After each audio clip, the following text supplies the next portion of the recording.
Evidências da evolução, um conteúdo de competência do nono ano do ensino fundamental.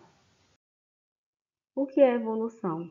Evolução é o processo através do qual ocorrem mudanças ou transformações dos seres vivos ao longo do tempo e vão dar origem a espécies novas.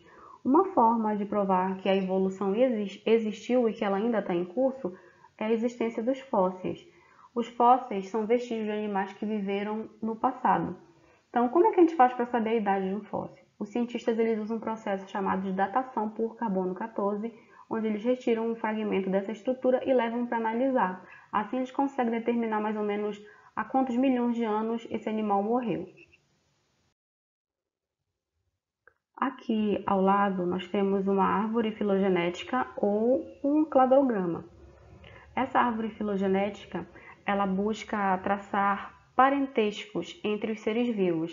Aqui nós não buscamos dizer quem é mais ou quem é menos evoluído, e sim dizer quem é parente de quem.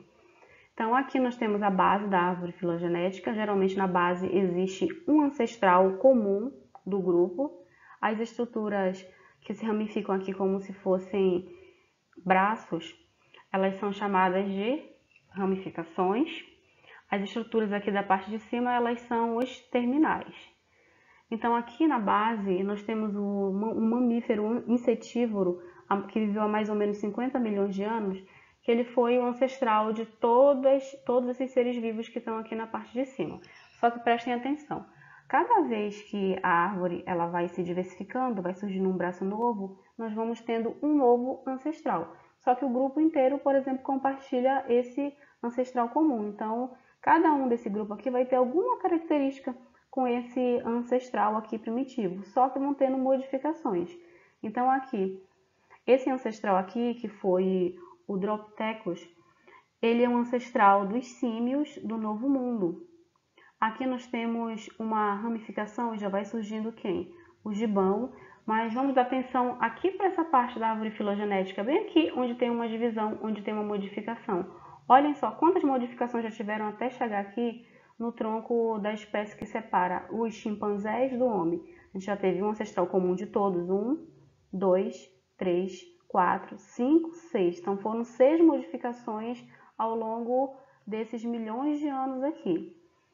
Então muita gente confunde uma ideia evolutiva que Darwin teria dito que nós viemos do macaco. Não, essa foi uma interpretação errônea feita por algumas pessoas da época que Darwin viveu e que perdura até os dias de hoje. O que nós temos com o chimpanzé é um ancestral comum aqui, o mais próximo da nossa linhagem. Então, bora analisar o seguinte: quais são as características comuns que nós temos com os chimpanzés? 5 dedos nas mãos e nos pés, capacidade de manipular objetos pequenos, um maior desenvolvimento cerebral. Claro que o desenvolvimento cerebral do ser humano é bem mais avançado do que o desenvolvimento do chimpanzé. Outra característica, as fêmeas geralmente têm uma cria por vez, às vezes nascem gêmeos, mas a via quase que de regra é um filho por vez. Então, tudo isso mostra que nós temos algumas heranças genéticas que nós compartilhamos com os chimpanzés, mas nós não viemos do chimpanzé. Não dá para dizer que, olha, o chimpanzé se modificou aqui e separou e deu origem à espécie humana. Tanto é que vocês veem aqui nesse ramo da árvore filogenética como se fossem duas estradas separadas. Bem que nós tínhamos um ancestral comum, só que devido a pressões evolutivas, aos locais onde esses animais viveram, as coisas que eles passaram, eles foram sofrendo modificações na estrutura genética e se transformaram em duas espécies diferentes, a do chimpanzé e a do homem, só que com um ancestral em comum. Outra evidência da evolução é a homologia e a irradiação adaptativa.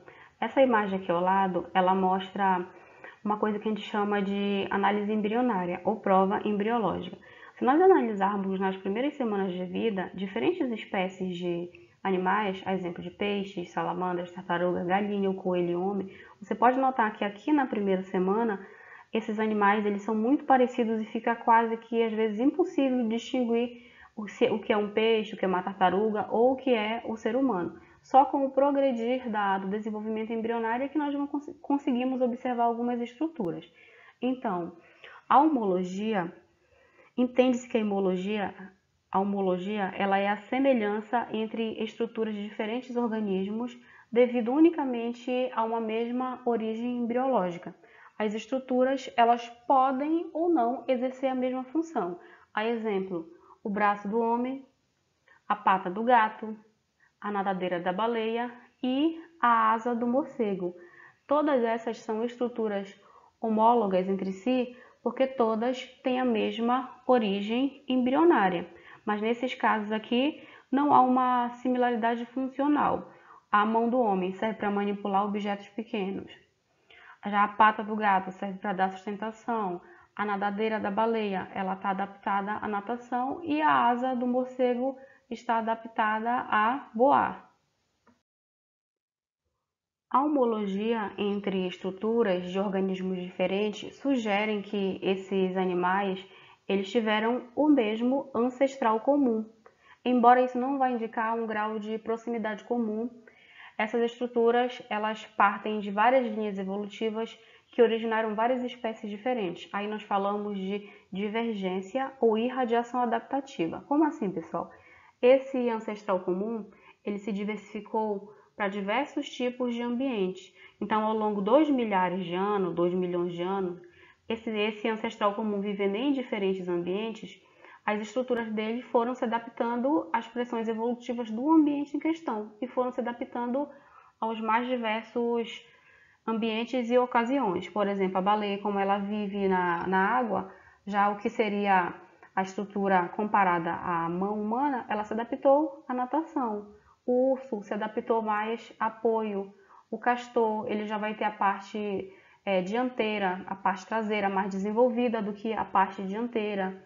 Essa parte dianteira ele usa para apoiar e para segurar objetos com o qual ele vai cortar com o dente. E assim nós temos o processo de irradiação ou divergência. Olha, irradiar significa separar. Então esse ancestral se diversificou por vários ambientes e ao longo dos milhões, dos milhares de anos, esses animais eles vão se modificando. Então aqui nós temos a homologia e a irradiação adaptativa. A analogia refere-se à semelhança morfológica entre estruturas em função de adaptação à execução da mesma função. A exemplo da asa dos insetos e da asa das aves. Elas são estruturas diferentes quanto à origem embriológica, mas ambas estão adaptadas à execução de uma mesma função, que é o voo. Portanto, elas são estruturas análogas. As estruturas análogas, elas não refletem por si só qualquer grau de parentesco, elas fornecem indícios da adaptação de estruturas de diferentes organismos à mesma variável ecológica.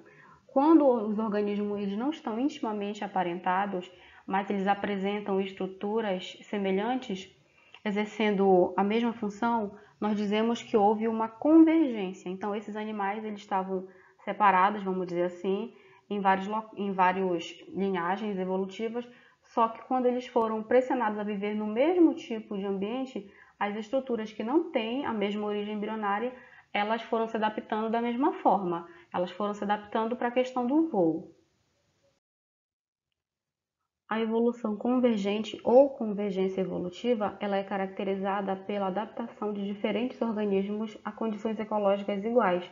Assim, as formas do corpo do golfinho, dos peixes, especialmente dos tubarões, e de um réptil fóssil chamado ictiosauro, elas são bastante semelhantes porque eles estão adaptados ao ambiente aquático, adaptados à natação. Nesse caso, a semelhança não é sinal de parentesco, mas resultado da adaptação desses organismos ao ambiente aquático, assim como a asa do inseto e a asa das aves. Então, esses animais eles saíram de pontos separados e convergiram, chegaram num ponto final, chegaram no mesmo ambiente, então as estruturas elas tiveram que evoluir da mesma forma, adaptadas ao voo, ou no caso das baleias, dos golfinhos adaptados à natação, e assim por diante. Uma outra evidência da evolução são os órgãos vestigiais. Órgãos vestigiais são aqueles que, em alguns organismos, eles encontram-se com tamanho reduzido e geralmente sem função, mas que em outros organismos eles são maiores e exercem uma função definitiva. Então, aqui um exemplo de órgão vestigial é o apêndice vermiforme. Aqui na espécie humana, o apêndice vermiforme está ligado a uma pequena porção do seco intestinal e ele é bastante reduzido aqui na espécie humana. Só que aqui o apêndice vermiforme do coelho, vocês podem notar que ele é bem maior e o seco também ele é uma região bem mais desenvolvida. O apêndice vermiforme ele está ligado à capacidade de degradar alimentos à base de celulose. Então isso indica que em algum momento da história um ancestral nosso ele tinha uma alimentação mais baseada em estruturas vegetais e ao longo do tempo ele foi mudando a dieta dele, ao longo dos milhões de anos foi mudando a sua dieta e o apêndice ele perdeu a sua função, ele ficou atrofiado. Só que em seres vivos onde essa alimentação perdurou, o apêndice ele manteve o seu tamanho original. Então isso é uma evidência de que nós compartilhamos um ancestral comum, por exemplo, com o coelho e com algumas espécies de animais que têm esse hábito de digerir a celulose. E a última evidência da evolução da aula de hoje são os fósseis. Então, um fóssil é considerado qualquer indício da presença de organismos que viveram em tempos remotos na Terra. Então, pode ser o esqueleto de um dinossauro, pode ser um molde ou um contramolde. Aqui, nesse primeiro exemplo, você não vai mais encontrar o esqueleto do animal, porque esse animal aqui, que é um trilobita, ele ficou preso em uma região onde tinha bastante água, então os minerais presentes na água eles foram substituindo o esqueleto do animal, mas numa cópia quase que exata que você pode observar mais ou menos como era a estrutura desse animal. O outro tipo de fóssil pode ser um animal preso em âmbar, aqui é o exemplo de um mosquito, e uma pegada que ficou impressa em uma região lodosa. Por que é muito difícil a gente encontrar esse tipo de fóssil aqui, um esqueleto preservado? Porque para ter um processo de fossilização tem que ter condições ambientais muito especiais.